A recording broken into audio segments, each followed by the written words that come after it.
Jerman, sebagai aktor penting dalam Perang Dunia Pertama, pernah mengalami perang paling lama, paling berdarah, dan paling ganas selama Perang Dunia Pertama. Perang itu bernama Pertempuran Verdun, yang dimulai pada 21 Februari 1916.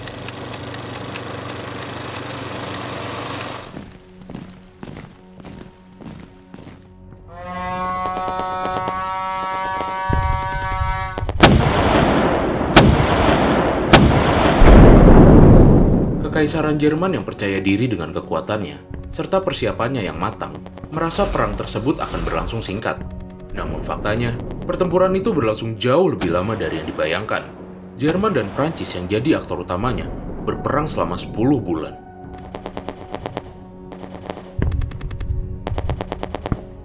Dikatakan sekitar 350.000 orang menjadi korban dari pihak Jerman, sedangkan Prancis lebih parah. Setidaknya ada 400.000 orang yang jadi korban. Lantas mengapa pertempuran Verdun bisa terjadi?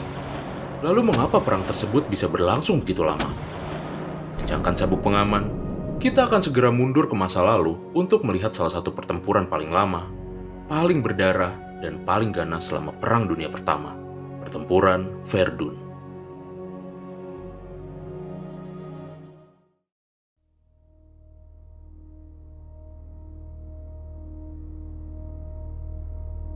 Verdun, sebuah kota yang terletak di timur laut Prancis yang menyimpan sejuta kisah di balik keheningannya. Terlihat begitu tenang, namun siapa sangka, setiap sudut kota ini memendam sejarah yang panjang dan penuh liku, dari masa kuno hingga modern.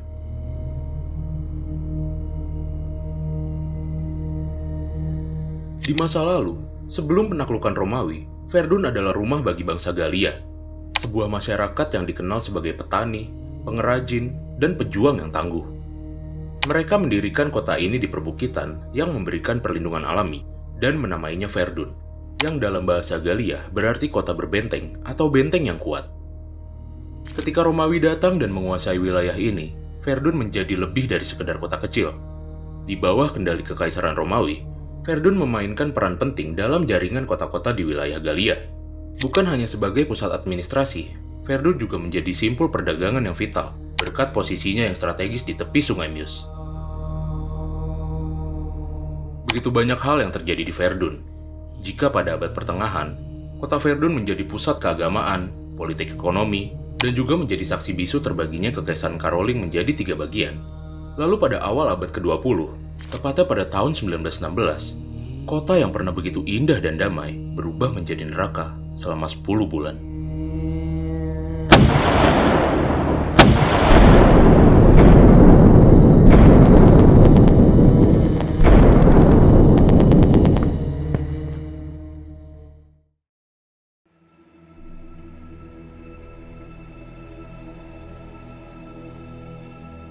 Perang Dunia Pertama memang belum sepenuhnya berakhir pada tahun 1915. Tapi pada tahun yang sama, Jerman bisa dibilang sukses meraih kemenangan yang bersifat taktis. Contohnya pertempuran kedua Ypres. Gas-gas beracun yang ditembakkan oleh Jerman membuat garis pertahanan sekutu lemah dan bisa ditembus dengan mudah oleh Jerman. Selain itu, di sisi timur, Jerman pun sukses membantu pasukan Austria-Hungaria. Tak sampai di sana, berhasilnya kampanye Gallipoli yang dilakukan Kekaisaran Ottoman tak lain juga berkat bantuan Jerman. Di tengah kemenangan-kemenangan ini, Erich von Falkenhayn, kepala staf tentara Jerman, mulai merumuskan strategi yang lebih besar. Falkenhayn percaya bahwa kunci untuk memenangkan perang bukanlah mengalahkan Rusia di timur, tapi dengan mengalahkan Prancis di front barat. Selain itu, ia yakin jika berhasil mengalahkan Prancis, Inggris yang merupakan kekuatan sekutu paling tangguh akan keluar dari perang. Pilihannya jatuh pada Verdun, sebuah kota benteng yang strategis terletak di tepi Sungai Meuse. Verdun bukan hanya sebuah kota biasa bagi Prancis. Kota ini adalah simbol kekuatan dan keteguhan. Selain itu, Verdun dinilai dapat mengancam jalur komunikasi utama Jerman. Maka dari itu, jika Jerman bisa menaklukkan Verdun, dampaknya akan lebih besar dari sekedar kemenangan militer. Ini akan menghancurkan moral Prancis.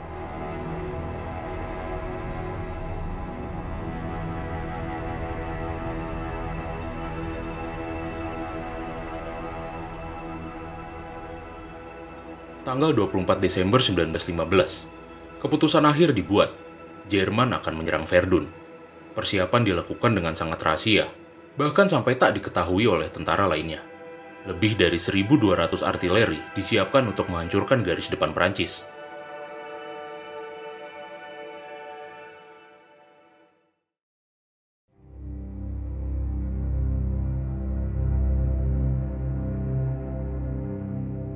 Februari 1916, di tepi kanan Sungai Meuse, bayangan perang semakin nyata. Pasukan Jerman telah bersiap, menanti perintah untuk menyerang. Namun, badai musim dingin yang menggigit menunda serangan itu. Bagi Prancis, badai ini adalah karunia. Musabab, badai itu memberikan waktu tambahan Prancis untuk memperkuat pertahanan mereka. Namun, ketenangan ini hanyalah awan sebelum badai yang besar. 21 Februari 1916. Pagi yang cerah seketika berubah menjadi mimpi buruk. Jerman memulai serangan dengan pemboman artileri dalam skala yang belum pernah terlihat sebelumnya. 2 juta peluru menghujani daerah seluas 40 km hanya dalam waktu 9 jam. Tanah Verdun hancur, garis depan Prancis luluh lantak.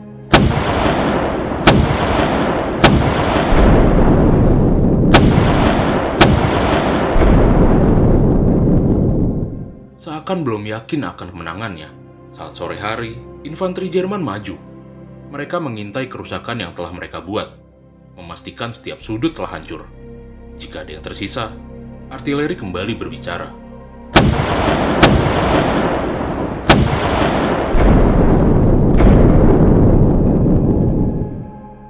Hingga matahari terbenam di hari pertama, garis pertahanan Prancis telah terpecah, dan Jerman berhasil menduduki Bois d'Aume. Hari-hari berikutnya, Jerman tak henti-hentinya menyerang. Siang malam, artileri dan infanteri saling menghancurkan dan merebut posisi. Benteng Domon, 19 benteng terbesar dan tertinggi yang melindungi Verdun, jatuh ke tangan mereka dalam 5 hari. Pada saat itu, Jerman sudah menatap kemenangannya tepat di depan matanya.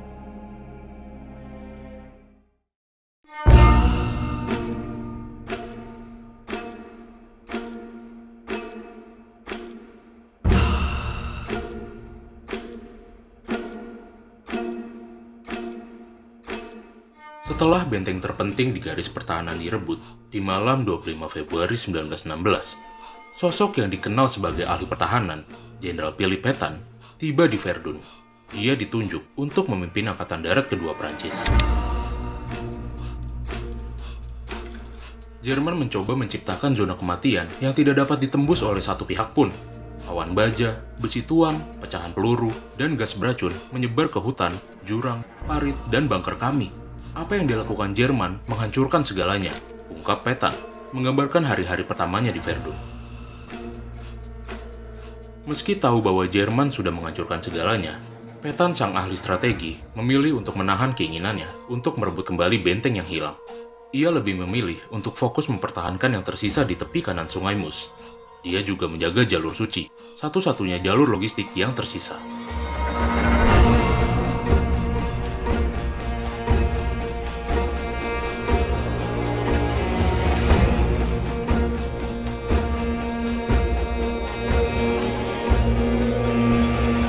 Keberhasilan Pétain menjaga jalur tersebut memastikan 190.000 tentara dan ribuan ton perbekalan sampai ke Verdun dalam waktu singkat.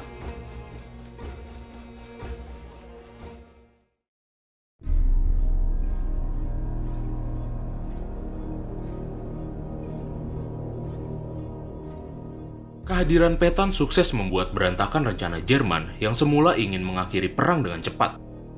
Meski dengan bantuan yang belum sepenuhnya tiba, tapi nyatanya, Pétain berhasil menggagalkan serangkaian serangan hingga Jerman mengalami kerugian besar. Jerman tak bisa tinggal diam. Mereka harus memutar otak. Pada 6 Maret 1916, Jerman pun mengubah arah serangan mereka, mencoba untuk merebut kedua sisi tepi Sungai Meuse. Salah satu pertempuran paling sengit terjadi pada 9 April, di dataran tinggi 304, di Bukit Orang Mati yang berada di sisi kiri Sungai Meuse. Prancis berusaha mati-matian menahan Jerman yang ingin menguasai bukit tersebut. Usaha Prancis tak sia-sia. Di bawah kendali Pétain, Prancis sukses menahan serangan Jerman. Pertempuran itu pun tercatat dalam sejarah Prancis dan Jerman dengan nama Bukit Orang Mati.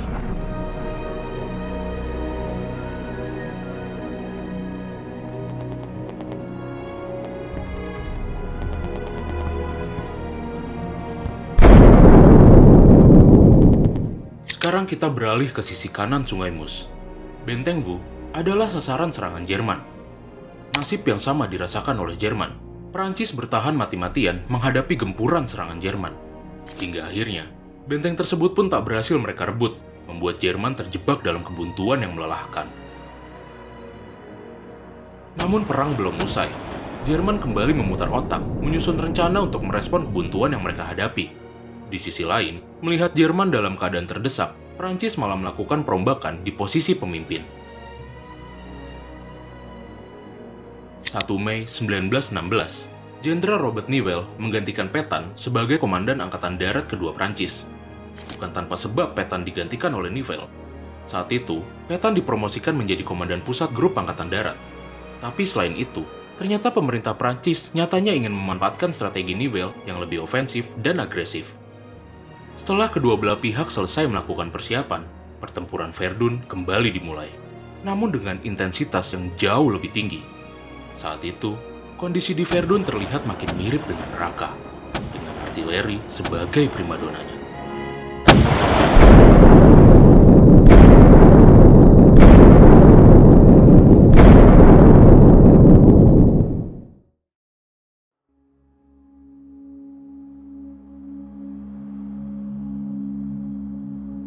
Juni 1916, Verdun masih menjadi medan pertempuran yang mengerikan. Parit-parit, benteng, udara, maupun kedua tepi sungai menjadi saksi pertempuran itu.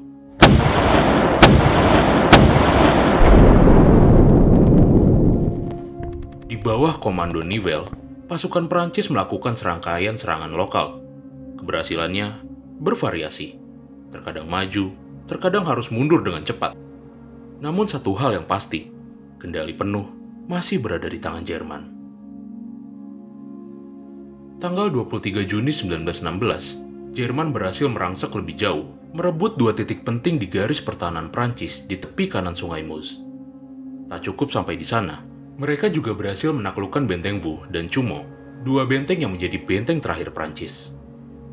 Namun, di saat krisis makin memuncak, nasib berkata lain. Konsentrasi Jerman mulai terpecah. Mengapa? Karena di saat yang bersamaan, tepat pada 1 Juli 1916, Sekutu melancarkan serangan besar-besaran di Sungai Somme. Di hari pertempuran pertama, 57.000 tentara Inggris menjadi korban. Itu hanya dalam satu hari. Sementara di front timur, serangan Brusilov yang dilakukan Rusia mengguncang posisi Austria-Hungaria, dan ratusan ribu tentara mereka terpaksa menyerah. Dengan terpecahnya fokus Jerman, Prancis di bawah Nivelle melihat peluang. Inilah saatnya untuk menyerang balik. Tapi Jerman tetaplah Jerman. Meski terkepung dari berbagai sisi, mereka tidak melepaskan Verdun begitu saja. Pertempuran sengit terus terjadi. Salah satu pertempuran paling mencolok terjadi di Benteng Fleury. Benteng ini berpindah tangan sebanyak 16 kali dalam rentang waktu hanya 1,5 bulan, dari akhir Juni hingga pertengahan Agustus 1916.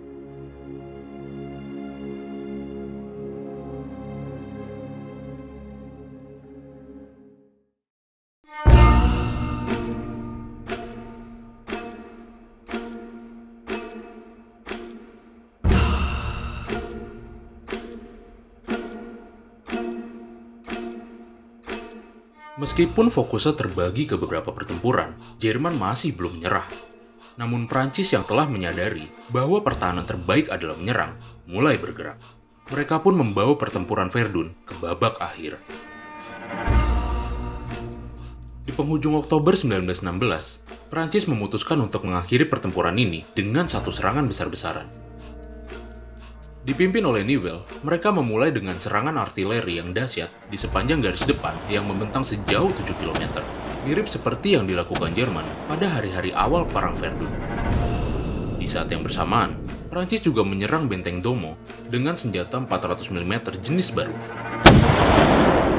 Setelah serangan pembukanya berhasil, pada tanggal 24 Oktober, di tengah kabut tebal, bagaikan malaikat maut, pasukan infanteri Prancis mulai bergerak untuk menaklukkan desa Domo.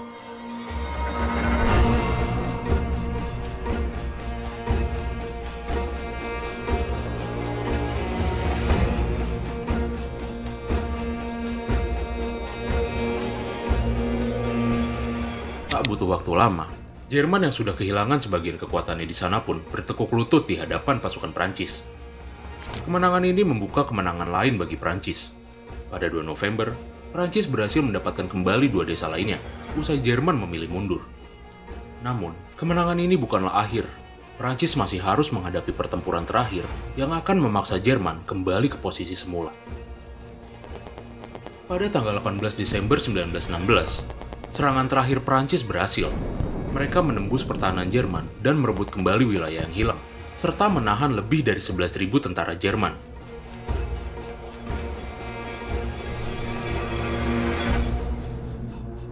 Keesokan harinya, pertempuran Verdun pun berakhir. Paul von Hindenburg yang menggantikan Falkenhayn sebagai kepala staf umum Angkatan Darat Jerman memerintahkan penghentian serangan.